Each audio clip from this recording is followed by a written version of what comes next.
Why Brexit was the biggest mistake in UK history.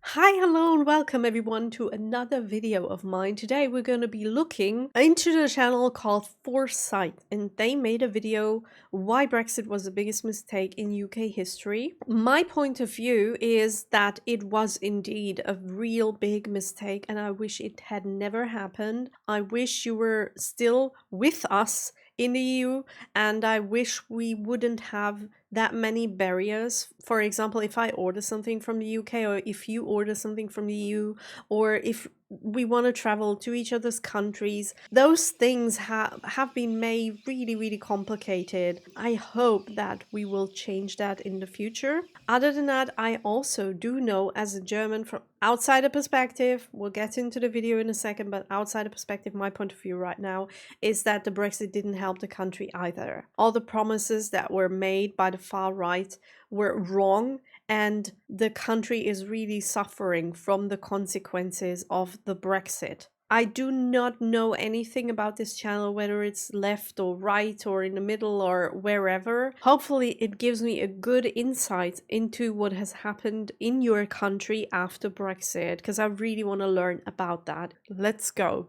In June 2016, 52% Almost of 10 the British years. electorate voted to leave the European Union, a decision framed as the reclaiming of sovereignty, borders, and economic independence. But today, nearly a decade later, a growing body of economists, policy analysts, and geopolitical observers argue that Brexit is not just a political miscalculation, but perhaps the most damaging economic error in modern British history. Wow. The UK now faces weaker economic performance than at any time in the past half-century. The cost of living crisis is up, growth has stagnated, and migration, ironically, has increased rather than fallen. More than £100 billion in annual GDP is estimated to have been lost relative to staying in the EU. The promised economic renaissance has failed to materialise, while the UK's voice on the global stage has diminished by measurable degrees. But what exactly makes Britain regret leaving the European Union?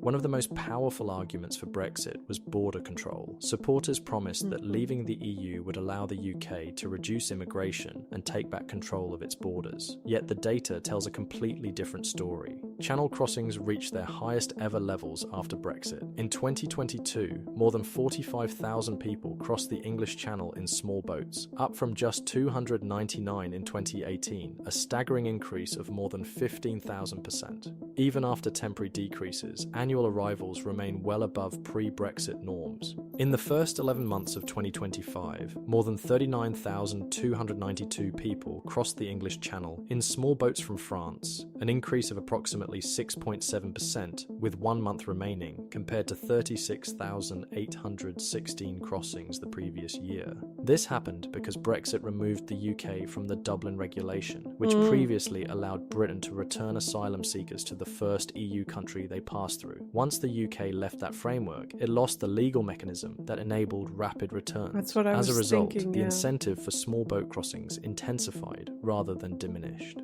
Furthermore, the UK's post-Brexit points-based immigration system, which was designed to reduce numbers, ironically opened new categories for skilled and semi-skilled labour. The result, net migration exceeded 600,000 people in 2022, far higher than the average of around 250,000 during the UK's last decade inside the EU. In short, Brexit did not tighten Britain's borders. It created legal gaps, removed enforcement tools, and accelerated migration pressures that are now symbolised by the images of overcrowded boats crossing one of the world's busiest waterways. The UK's cost of living crisis is often blamed on global inflation, pandemic disruptions, and geopolitics, but Brexit added a uniquely British layer to the problem.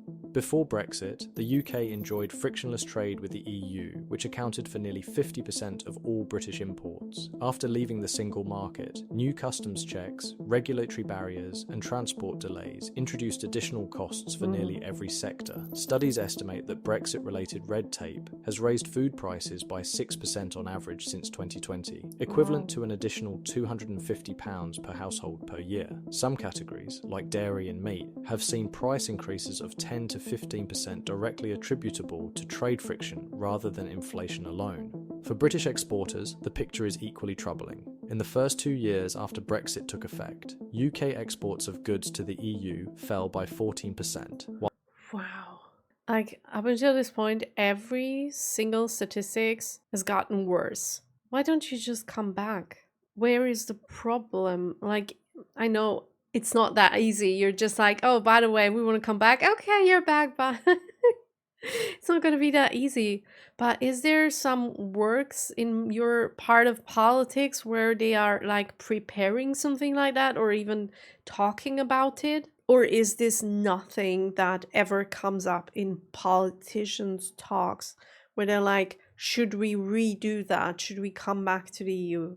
And also, I don't know what the EU would say to this. Would they be like, oh, you want it out? Now you're suffering the consequences and now you want to come back? What the heck? Or would they be like, of course, but here are the conditions. And by the way, they're worse than before. Or would they just be like, yeah, the more the merrier, just come back? I don't even know how that would work and if it's possible. I mean, it sure is possible. It should be possible, but it's not going to be easy. I just hope it'll happen, to be honest. I want you guys back. And I don't want you to suffer because this looks like you're suffering. I mean, all of us are suffering from inflation. Our prices are like, I don't want to even start talking about them. Like when you go to a grocery store, stuff has increased so damn much. And also now, thanks to Trump, our prices for gas for the car, they are sky high. They're sky high. We were at 170, €1.70 for a liter. Now we're at, like, on good days, it costs €2 a liter on good days. And in the more cheaper parts of Germany. So yeah, we're suffering from inflation too. But adding the problem of a Brexit on top of that, I can't even imagine. I feel so sorry for the people who didn't want this and were overruled. But they have to suffer through it too. I feel so sorry for them. Oh, and by the way, just because it's a political topic, racist comments or hateful comments against minorities, they will be deleted as always on my channel because I don't want that. I want opinions and I want discussions, but be polite, be kind, and listen to each other. But offensive and hateful comments, they have no place in my comment section. Now let's continue with the video. Fell by 14%, while EU exports to the UK declined by only 7%, reflecting a structural advantage for the larger trading bloc. These deficits feed directly into higher domestic prices, weaker industrial output, and reduced competitiveness. Even energy prices have been affected. The UK's exit from the EU energy market and interconnector agreements increased volatility and reduced bargaining power. Analysts estimate this added between 2% and 5% to wholesale electricity costs during the 2021 to 2023 period. Every layer of the cost of living crisis, food, energy, trade friction, and currency weakness intensifies the pressure on British families. Brexit did not create the crisis, but it magnified it, turning economic turbulence into structural hardship.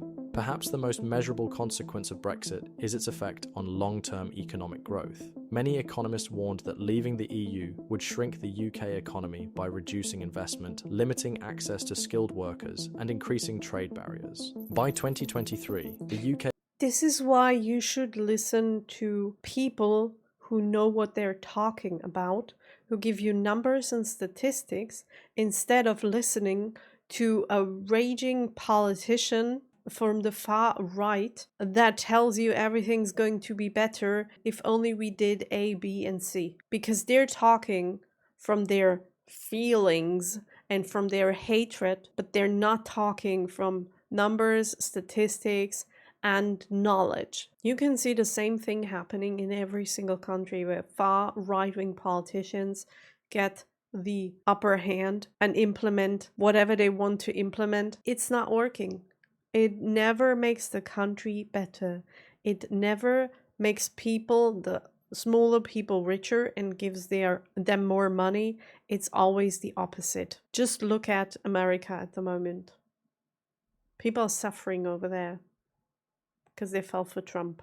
2023, the UK economy was estimated to be 4 to 5% smaller than it would have been without Brexit, representing an annual loss of roughly £40 billion. 40 Business investment billion. has stagnated since the referendum, remaining 25% below pre-2016 trends. The British pound has still not recovered to its pre-Brexit trading levels. The initial shock saw sterling fall by nearly 12%, and although it stabilised, the currency's weaker position has made imports, everything from machinery to consumer goods, more expensive. Yeah. Trade intensity also declined sharply. Between 2019 and 2023, UK trade openness fell by 8%, Could while have seen that comparable coming. economies such as France and the Netherlands experienced declines of only 1 to 2% in the same period. This divergence highlights that Britain's slowdown cannot be attributed solely to global conditions. Geopolitically, the UK now negotiates trade deals from a position of reduced leverage. The long-promised global Britain pivot has yet to deliver significant economic gains. The UK's trade agreement with Australia, for example, is projected to increase GDP by just 0.08% That's over almost 15 nothing. years, an almost negligible bump compared to the lost benefits of EU membership. The cumulative effect is a quieter but more profound reality. The UK is becoming a slower growing, less competitive economy, increasingly reliant on imports and struggling to attract investment, and in a global environment defined by large economic blocs, the United States, the EU, and China. Britain's isolation has diminished its geopolitical weight. Its voice in European politics has been replaced by the influence of an external observer rather than a central participant. Brexit was sold as a path to sovereignty, prosperity, and renewed global relevance. Instead, it has produced record migration across the English Channel, contributed to the worst cost of living crisis in a generation, and slowed long-term economic growth by measurable, lasting percentages. For many historians and economists, Brexit is not merely a policy failure. It represents a turning point where a major world power voluntarily stepped away from its most advantageous economic position. Whether Brexit is truly the biggest mistake in UK history will be debated for decades, but the numbers, the trends, and the geopolitical consequences are clear. The cost of leaving the European Union continues to rise, while the promised benefits remain elusive. And as Britain navigates a new era of economic and political uncertainty, one question will define the nation's future. Was the price of sovereignty worth the loss of stability? Short answer from my own opinion. No, it wasn't. No, it wasn't. Again, from an outsider perspective, my own opinion, before it happened, I already knew that this would have a bad impact on the country because I have listened to people that were professionals that had the numbers and that warned all over the place. Like the warnings were all over the place. You should have just listened to them. You could have seen that coming. It wasn't a big surprise for me. But like I said, there is still hope that one day you're gonna come back to us, and I hope it'll be sooner than later. Because I want your country to prosper. I want all of our countries to prosper. We all should go back to better times. But what do you think about Brexit? How has it impacted you in your personal life if you live in the UK? And most importantly, have you seen a change in opinions in the majority of the people you're talking to in your day-to-day life? How would you describe the public mood at the moment when you're talking to people? Or do you know people that were for Brexit, or were you for Brexit and you change your opinion of the person you know? And why? I'm watching these videos and I'm listening to people on television talking about it, but I barely ever heard an opinion of a person living in the UK. I've talked to a few people here and there, but you're from different parts in the country, so please let me know how this affected you and how you feel the mood has changed, or has it? Help me understand all of this, and also about the mood in politics. Like, are there talks about should we go back to the EU, or what have you seen or heard where you live? Let me know in the comments down below, and I'll see you in the next one. Have a nice day. Bye.